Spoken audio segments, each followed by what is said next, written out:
આપણે જાણીએ છીએ કે આજે ધોરણ 5ના વિદ્યાર્થીઓ માટે આ શાળામાં છેલ્લો દિવસ છે। હું બધાને અલવિદા કહું છું। આજનો દિવસ ખુશી અને દુઃખ બંનેનો દિવસ છે। ખુશીના એટલા માટે તમે તમારા ઉજ્જવળ ભવિષ્ય તરફ આગળ વધી રહ્યા છો અને દુઃખી એટલા માટે જે આ 5 વર્ષ સુધી ભણ્યા અને વિદ્યાર્થીઓ સાથે સ્નેહના તાતણે બંધાણા અને ગુરુજનો સાથે અને સહકાર મળ્યા।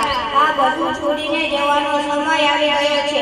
મિત્રો, ये दौर खत्म हुआ तो क्या हुआ? एक और दौर नए दौर की शुरुआत होगी। कार्यक्रमની શરૂઆત કરીએ છીએ। સૌપ્રથમ ધોરણ 4ના વિદ્યાર્થીઓ વેલકમ સ્પીચ કરશે।